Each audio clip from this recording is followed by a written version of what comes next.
प्रारंभकर्ताओं के लिए सुबह की योग क्रिया दिन की शुरुआत करने का एक आदर्श तरीका है। यहाँ शारीरिक स्थितियों, सजग श्वास और मानसिक ध्यान को मिश्रित करके एक सामंजस्यपूर्ण आरंभ बनाने के लिए होती है।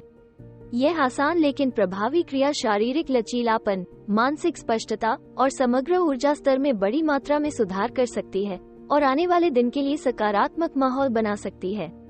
इस अद्यतन में शारीरिक गतिविधियों के सिवाय जाने का काम होता है। यह मन, शरीर और श्वास का एकीकरण है, जिसे विशेष रूप से प्रारंभकर्ताओं को समझना महत्वपूर्ण है। प्रारंभ करते समय सांस को माध्यमिक करने, आराम पूर्वक गति में बदलने और अपने शरीर की सीमाओं के प्रति जागरूक रहना महत्वपूर्ण है। अपनी योग क्रिया के लिए एक आदर्श वातावरण बनाने के लिए एक ऐसा शांत स्थान ढूंढें जहां आपको किसी तरह की बाधा नहीं हो। योग मैट को सुझाया जाता है ताकि स्थिरता और स्थिति का सुनिश्चित किया जा सके और आप कुछ सुखद और संगीत माध्यम संगीत का विचार कर सकते हैं जो एक शांत माहौल को बढ़ावा देने के लिए मददगार हो सकता है। स्थान को अच्छी तरह से हवादार रखना चाहिए और बिना प्रतिबंधित गतिविधि के लिए पर्याप्त स्थान प्रदान करना चाहिए। क्रिया प्राणायाम और जागरूकता पर केंद्रित 5 मिनट की सेंटरिंग एक्सरसाइज के साथ शुरू होती है।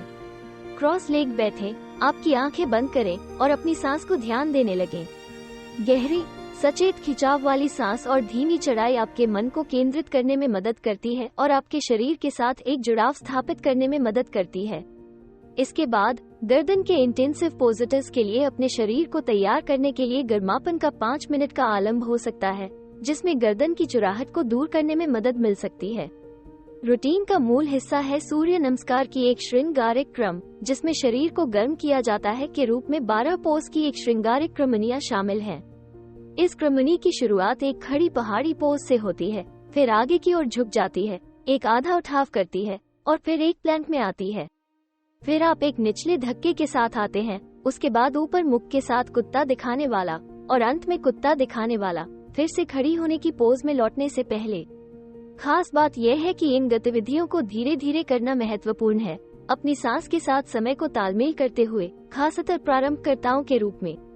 रूटीन में विशेष रूप से योग शिक्षकों के लिए उपयुक्त है। वॉरियर आई और 2 और ट्री पोज जैसे खड़ी पोज भी हैं, प्रत्येक के लिए लगभग 10 मिनट।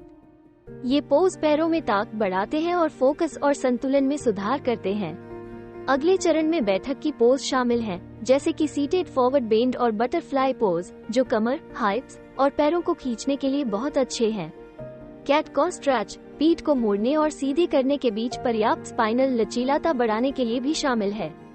आपके रूटीन के आखिरी हिस्से के करीब ब्रिज पोज और एक सुपाइन ट्विस्ट जैसी बंद करने वाली पोज के लिए करीब 10 मिनट दें। ये पीठ को मजबूत करने, छाती को खींचने और स्पाइनल को आराम देने में मदद करते हैं।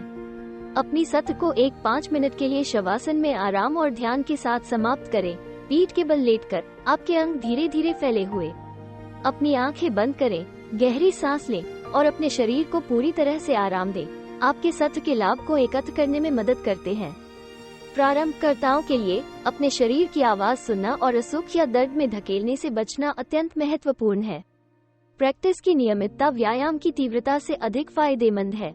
रूटीन के पहले और बाद में पानी पीकर हाइड्रेटेड रहना भी महत्वपूर्ण है। सबसे महत्वपूर्ण बात यह है कि समय की वर्तमान में होने पर ध्यान केंद्रित करें, हर गतिविधि और सांस पर केंद्रित होकर योग के लाभों का पूर्ण अनुभव करने के लिए। संक्षेप में, प्रारंभकर्ताओं के लिए सुबह की योग क्रिया शरीर को जागरूक करने और मन को शांत करने का एक सुंदर और प्रभावी तरीका है। ये दिन के बाकी हिस्से के लिए एक सकारात्मक, शांत माहौल को प्रोत्साहित करता है। योग की कुंजी मन और शरीर के बीच सामंजस्य प्राप्त करने में है और यह नियमित प्रैक्टिस, सतर्कता और नियंत्रित श्वास के माध्यम से पैदा होता है। जैसे जैसे प्रारंभकर्ता आगे बढ़ते हैं, वे अधिक पोज जोड़ सकते हैं और अपने प्रैक्टिस समय को बढ़ा सकते हैं, लेकिन हर सुबह की एक छोटी सी सत्र भी समग्र भलाई को सांगता है।